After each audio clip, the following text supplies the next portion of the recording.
എന്നാലും ലോണിനെ പറ്റി കൂടുതലായിട്ടൊന്ന് പറഞ്ഞേ. ഇപ്പം നാഷണലൈസ്ഡ് ബാങ്കുകൾ ലോൺ കൊടുക്കുന്നുണ്ട്, പ്രൈവറ്റ് ബാങ്കുകൾ ലോൺ കൊടുക്കുന്നുണ്ട്. അപ്പം ആദ്യമായിട്ട് എടുക്കുന്ന ഒരു വ്യക്തി ഏത് ലോൺ എടുക്കണം, എങ്ങനെ എടുക്കണം? ലോണ് നമുക്ക് ബേസിക്കലി 3 കാറ്റഗറി ബാങ്ക്സാണ് ഉള്ളത് നാഷണലൈസ്ഡ് ബാങ്കുകളിൽ. നാഷണലൈസ്ഡ് എന്ന് പറഞ്ഞാൽ നമ്മൾ SBI, കാനറ ബാങ്ക് പോലുള്ള ബാങ്കുകളുടെ ലോൺസ് ഈ 2025-ലും 2024-ലും ഒക്കെ നല്ല രീതിയിൽ അവർ കൊടുക്കുന്നുണ്ടായിരുന്നു. അത്യാവശ്യം നല്ല SBI ആണ് ഏറ്റവും കൂടുതൽ ലോൺസ് കൊടുത്തേക്കുന്നത്. പിന്നെ CGTMSE എന്ന് പറഞ്ഞൊരു സ്കീമിലാണ് ഇത് തരുന്നത്. അതായത് നമുക്ക് വേറെ ഈടുകളോ കാര്യങ്ങളോ ഒന്നുമില്ല, കൊളാട്രൽ ഇല്ലാതെ.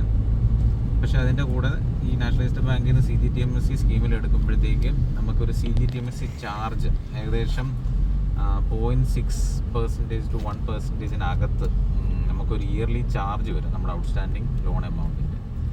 പിന്നെ ഇവരുടെ ഒരു പ്രത്യേക ഗുണം എന്താണെന്ന് വെച്ചാൽ, നാഷണലൈസ്ഡ് ബാങ്കിൽ നിന്ന് എടുക്കുമ്പോൾ ഒരു ഗുണം എന്താണെന്ന് വെച്ചാൽ നമുക്ക് 7 years വരെ ലോൺ കിട്ടും. ഇപ്പം 7 years എടുക്കുന്നതുകൊണ്ടൊരു മെച്ചം, നമുക്ക് മന്ത്ലി EMI എമൗണ്ട് നല്ല രീതിയിൽ കുറവായിരിക്കും. പക്ഷേ അടച്ചു തീരുമ്പം എമൗണ്ട് കൂടും എങ്കിൽ പോലും നമുക്ക് മന്ത്ലി ഇത് ഹാൻഡിൽ ചെയ്യാൻ പറ്റുന്ന ഒരു എമൗണ്ടിൽ ഇത് കിട്ടും.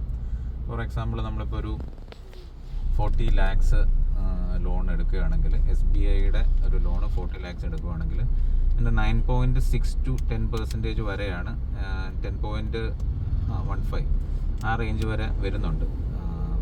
അപ്പം ഏകദേശം ഒരു 72,000 ഒക്കെ 7 വർഷത്തേക്ക് നമുക്ക് EMI ആയിട്ട് നിർത്താൻ പറ്റും.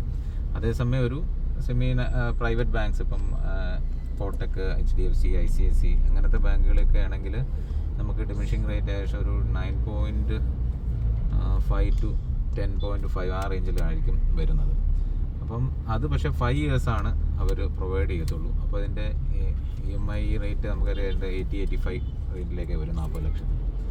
പിന്നുള്ളത് ശ്രീരാം, സുന്ദരം അങ്ങനെയൊക്കെ ഉള്ള പ്രൈവറ്റ് ഫിനാൻസിയേഴ്സാണ്. ഇവരുടെ ഇതിൽ ലോൺ കിട്ടുക ഭയങ്കര ഈസിയാണ്. അവർക്ക് വലിയ ക്രൈറ്റീരിയാസും കാര്യങ്ങളും ഇല്ല, പുതിയ ആൾക്കാർക്കും ഒക്കെ കൊടുക്കും. അപ്പം പക്ഷേ ഇൻട്രസ്റ്റ് റേറ്റ് ഈ പറയുന്ന പോലെ 13 to above ആയിരിക്കും. പിന്നെ ഈ ICIC, HDFC, HDB, കോട്ടക് ഇങ്ങനെയുള്ളവരുടെ അത് ലോൺസ് അവർ കിട്ടും. ഇൻട്രസ്റ്റ് റേറ്റും അത്യാവശ്യം നല്ലതാണ്, 5 years ഉള്ളൂ. പക്ഷേ ഒരുപാട് ക്രൈറ്റീരിയാസ് ഉണ്ട്. ചിലപ്പോൾ ഒരു പുതിയ ആൾക്കാർക്ക് കൊടുക്കത്തില്ല. അതുപോലെ തന്നെ ഒരു വർഷം തന്നെ ഒന്നിൽ കൂടുതൽ വണ്ടികൾ എടുക്കുന്ന അവരിങ്ങനെ ഒരു എക്സ്പോഷർ എന്ന് പറഞ്ഞൊരു സാധനം നോക്കും. അപ്പോൾ എക്സ്പോഷറൊക്കെ വെച്ച് നോക്കിയിട്ട് ലോൺസ് അതിൻ്റെ ഒരു എമൗണ്ടും കാര്യങ്ങളും ഒക്കെ അവർ പ്രൊവൈഡ് ചെയ്യത്തുള്ളൂ. അപ്പം ഓരോരുത്തരുടെ എലിജിബിലിറ്റിക്ക് അനുസരിച്ചുള്ള ബാങ്കിങ് തിരഞ്ഞെടുക്കുന്നതാണ് നല്ലത്. നമുക്ക് 7 വർഷം വേണമെങ്കിൽ കഴിവതും നാഷണലൈസ്ഡ് ബാങ്കിൽ പോവാം. അതല്ല 5 വർഷം മതി, പലിശ കുറഞ്ഞിരിക്കണമെങ്കിൽ ഇതുപോലത്തെ സെമി ബാങ്കുകളിൽ പോവുക. അല്ല പെട്ടെന്ന് കിട്ടണം, നമുക്ക് എന്തെങ്കിലും സിവിൽ ഇഷ്യൂസോ കാര്യങ്ങളൊക്കെ അങ്ങനെയൊക്കെ ഉള്ള ആളുകളൊക്കെ ആണെങ്കിൽ കുറച്ചും കൂടെ പ്രൈവറ്റ് ഫിനാൻസിയേഴ്സ് ആയിരിക്കും നല്ലത്.